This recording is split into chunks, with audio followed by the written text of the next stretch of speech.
May 14th, 2025. Benito's stock drops nearly 10% in a single trading session, pushing its yearly decline past 50%. 18 months earlier, the company could not build catamarans fast enough. The brand absorbing the worst of it is Lagoon, the largest multi-hull builder on Earth, with roughly 1 in 5 cruising catamarans on the water carrying its name. Factories in Bordeaux and Vendée that once ran flat out on overtime are now cutting shifts. Dealers across 2 continents are sitting on inventory nobody wants this season. None of it was supposed to happen this way, and none of it was supposed to happen at all. Lagoon exists because of a napkin, a movie prop, and a royalty deal one engineer insisted on capping at exactly 10 years. 40 years later, the cap is long gone. The boats kept coming. Until, for the first time in the brand's history, they didn't. Rewind to 1984. Inside Jeanneau, France's biggest monohull builder, there is a skunkworks division called Jeanneau Technologies Avancées, JTA for short. Its job has nothing to do with family cruisers. JTA builds racing boats, single-hulled speed machines and multi-hulls engineered alongside a Vendée-based naval architecture firm called VPLP, run by Marc Van Petegem and Vincent Loriot-Prévost. The team gets so good at building fast multi-hulls that Hollywood comes calling. JTA builds the trimarans used in Kevin Costner's Waterworld. The man steering the boat on camera is not Costner. It is one of JTA's own sailors. 200 miles south, in Bordeaux, a shipyard with 150 years of naval history has just stopped building cruisers and tankers. A year later, 2 engineers, Dieter Gust and Olivier Lafourcade, found a new company on that same waterfront, Construction Navale Bordeaux. They start with aluminum monohulls, custom-built one-off racing yachts for clients chasing speed records, 46 of them over the next decade, including the Maréchal II in 1989 and the 117-foot Hamilton II, the kind of projects that build a shipyard's reputation without making anyone rich. Neither company, JTA in the Vendée, CNB in Bordeaux, has any idea they're about to become the same brand. Back at JTA, a woman from Bordeaux walks into the workshop with a request nobody there has filled before. She does not want a racing boat. She wants a cruising catamaran, 55 feet, built for chartering, comfortable enough to live aboard. In 1984, 55 feet is enormous for a catamaran. JTA has never built anything like it. They build it anyway. The boat works.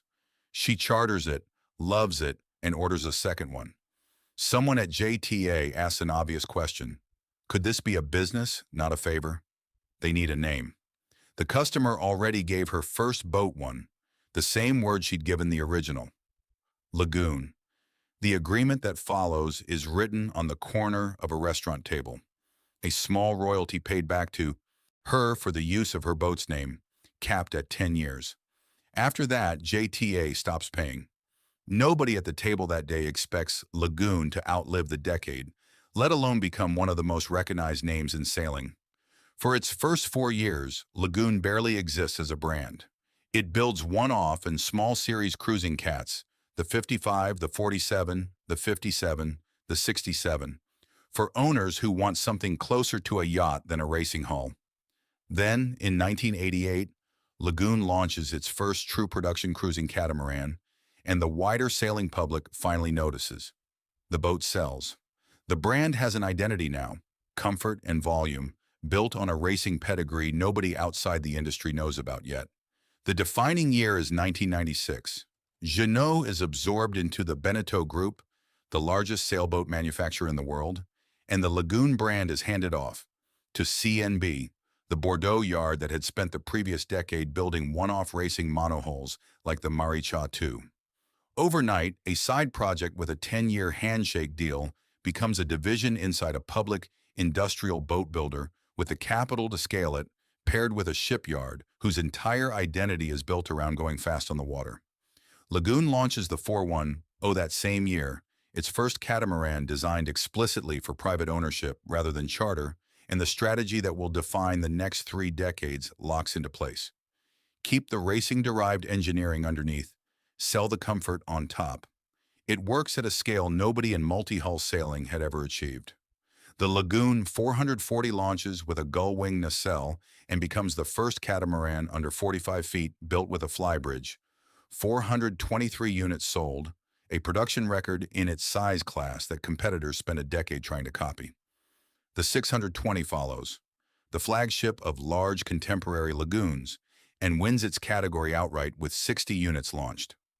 By the time the 77 debuts in 2016 as the brand's new flagship, Lagoon is running CNB's Bordeaux yard for anything over 50 feet and a separate plant network in the Vendée for everything smaller, with more than 500 people on staff at the Bordeaux headquarters alone. VPLP's racing-honed hulls underneath every model, and later, Italy's Nauta design shaping the interiors. The brand crosses 4,000 boats built, then 5,800, then 7,000. More catamarans than any builder in history, holding close to 18% of the entire global market, nearly the size of its next two competitors combined. The engineering keeps moving even as the lineup grows. In 2012, Lagoon repositions the mast on the 39 and the 52, shifting it aft of the forward bulkhead so a self-tacking jib can do more of the work. A detail that sounds purely technical until you're the one tacking a 50-foot catamaran solo and realize you no longer have to leave the helm to do it. The Lagoon 420 Hybrid follows soon after, the first cruising catamaran in the world, built with hybrid diesel-electric propulsion years before. Hybrid becomes a word every yacht brand reaches for in a brochure. None of it happens in a vacuum. Every refinement traces back to the same VPLP lineage that was building America's Cup-caliber racing hulls decades earlier. Speed, quietly translated into ease. Those competitors never stop trying to close the gap. Fountaine Pajot carves out roughly 15% of the market on the strength of sportier sailing performance. Bali builds a following on solid front cockpits and open-plan layouts other brands can't easily copy. Neither one can match Lagoon's volume, and by the 2020s that volume has built an infrastructure nobody else can replicate either. More than 233 accredited service centers worldwide. A network dense enough that a charter operator in the Caribbean or the Mediterranean can get parts and service almost anywhere the fleet sails. Charter companies buy Lagoons because they're easy to service everywhere. Crews already know how to sail them. Charterers, many with zero sailing experience, feel safe stepping aboard one. Familiarity compounds on itself year after year until the gap between Lagoon and everyone else stops shrinking and starts widening instead. The charter network spans the planet by now. The British Virgin Islands remain the single most popular catamaran charter destination on Earth. Protected water, short hops between islands, no charter tax. Croatia and Greece dominate the European summer season. The Seychelles and the Maldives offer a warmer, more exotic alternative for the ones chasing something further afield.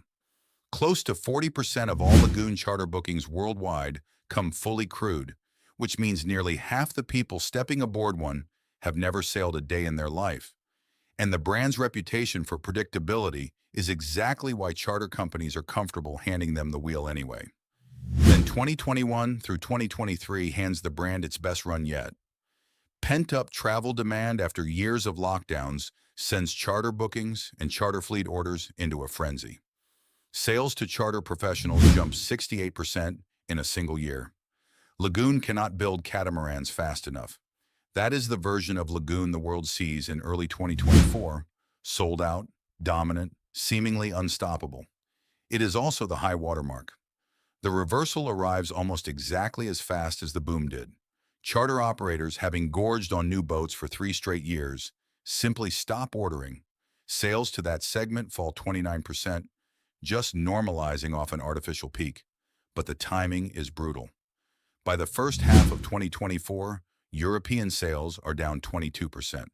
North and Central America, long one of Lagoon's most important markets, falls by nearly half over the same stretch. Rising interest rates and inflation forced dealers across the United States and Europe to slash inventory, pulling roughly 110 million euros out of distributor stock in 2024 alone. Greece ends a subsidy program that had been propping up demand for sailing catamarans among charter buyers. hitting Lagoon's core customer directly. New U.S. tariff uncertainty freezes American buyers exactly when the brand needs them most. Group-wide, Benito's full-year revenue falls 29.4%. Sailing, the division built almost entirely around Lagoon's catamarans, drops more than 26% for the year, after rising 31% the year before. The same charter boom that built the brand's best year on record is now the reason for its worst. 2025 is worse before it is better. First quarter group revenue falls 43% year over year. Factories in the Vendée slow to short-time working, a polite phrase for a blunt reality. Workers who spent the pandemic recovery years on overtime, racing to keep up with charter fleet orders, are now told to stay home part of each week while the state covers a fraction of the lost wage. The same hands that built the boats fueling 2023's record year are the ones absorbing 2025's correction. The stock that investors had bid up through the charter boom sheds half its value in 12 months, with that single session in May wiping out nearly 10% on its own. By year's end, group revenue lands at €849 million, below even the company's own lowered forecast of $900 million to $1 billion, the kind of miss that turns a bad year into a credibility problem. The company that once could not build boats fast enough is now running plants below capacity, waiting for a market it had spent 4 years overbuilding for. Benito's answer is the same one CNB reached for in 1996, scale and product. The group commits to launching 66 new models between 2025 and 2027, nearly half again as many as the previous 3-year cycle, including a new flagship Lagoon 82 at the top of the range and a stripped-down Lagoon 38 at the entry level, aimed at the buyers priced out during the boom. Roughly 75 to 85 million euros a year goes into making it happen. The bet is straightforward. Premiumize the top of the lineup, rebuild the bottom, and grow revenue to 1.5 billion euros with a 10% operating margin by 2028. It is, in effect, asking the 2026 catamaran market to do what the 410 did to the 1996 one. Except this time there's no 10-year handshake deal to fall back on. Only quarterly earnings calls and a board that answers to shareholders instead of a friend with a boat to charter. What started on a napkin was never supposed to need a comeback plan. A racing division built a boat nobody asked it to build, for a customer who only wanted one, under a contract designed to expire before anyone could get attached to it. 4 decades and 7,000 hulls later, the handshake is long gone, but the pattern it set in motion hasn't changed. Lagoon still rises exactly as fast as the world wants to be on the water, and falls exactly as fast the moment the world decides it doesn't. The napkin is gone too. What's left is a public company, a 5-year product plan, and a bet that the tide turns again before the boat stops selling for good.